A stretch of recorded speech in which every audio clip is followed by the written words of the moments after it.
அஸ்ஸலாமு அலைக்கும். இன்னைக்கு நம்ம வீடியோவில் என்ன பார்க்க போறோம்னா பந்தி சால்னா. பந்தி சால்னா இது வரைக்கும் நீங்கள் ட்ரை பண்ணதே இல்லைங்களா? இதை கண்டிப்பாக இந்த வீடியோ பார்த்துட்டு நீங்கள் ட்ரை பண்ணி பாருங்கள். கண்டிப்பாக உங்களுக்கு பிடிக்கும். நீங்கள் அடிக்கடி இதை செஞ்சு பார்ப்பீங்க. பந்தி சால்னா செய்யறதுக்கு நான் இன்னைக்கு 4 தக்காளி 2 வெங்காயம் எடுத்திருக்கேன். இந்த பந்தி சால்னாக்கு தக்காளி நிறைய சேர்க்கணும், அப்போ தான் நல்லாயிருக்கும்.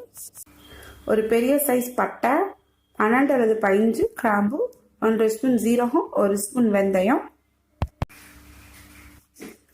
2 டீஸ்பூன் மிளகாய்த்தூள், 1/2 டீஸ்பூன் மஞ்சள் தூள், பெரிய கரண்டி கூட்டு மாவு 1 கரண்டி எடுத்திருக்கேன், ஒரு கரண்டி கொத்தமல்லி தூள். நான் 1/2 kg மட்டனை நல்லா கழுவி எடுத்திருக்கேன். 4 எக்கு எடுத்திருக்கேன். எக்கு தனியாக வேக வச்சுக்கணும். இவ்வளோதாங்க பந்தி சால்னா செய்கிறதுக்கு. இப்போ வெங்காயம் தக்காளியும் கட் பண்ணி வச்சுக்கிட்டேன். பாருங்க, இந்த மாதிரி நல்லா பொடிசாக கட் பண்ணி வச்சுக்கணும். வாங்க எப்படி செய்யலான்னு பார்க்கலாம். பேனை நல்லா ஹீட் பண்ணிக்கிட்டேன். நான் ஒரு கரண்டி ஆலிவ் ஆயில் எடுத்துக்கிட்டேன்.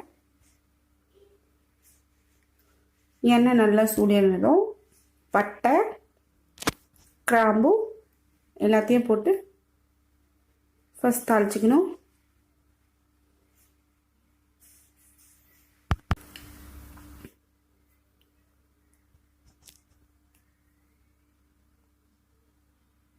இப்போ ஜீரகத்தையும் வெந்தயத்தையும் போட்டு நல்லா வதக்கிக்கணும்.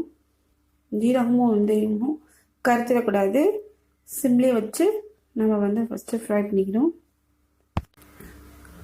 வெந்தயம் ஜீரகத்தையும் போட்டு வறுத்தாச்சு.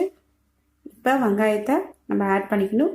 நம்ம வெங்காயத்தை எல்லாமே சேர்த்துடக்கூடாது. கொஞ்சம் அளவுக்கு வெங்காயம் கொஞ்சமாக எடுத்து தனியாக வச்சுக்கிட்டேன். இப்போ அது அப்புறமா நம்ம சேர்க்கணும். எப்போ சேர்க்கணும்னு சொல்கிறேன். இப்போ நம்ம வெங்காயத்தை நல்லா கோல்டன் ப்ரௌன் கலரில் வர வரைக்கும் நல்லா வதக்கணும்.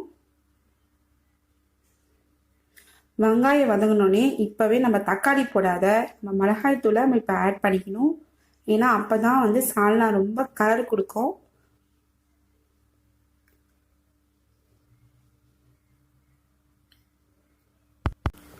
மிளகாய் தூளை ஆட் பண்ணிட்டு நல்லா வதக்கிக்கிறேன்.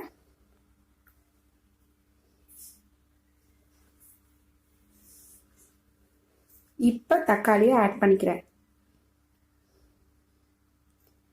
தக்காளியை போட்டு நல்லா மிக்ஸ் பண்ணிடணும்.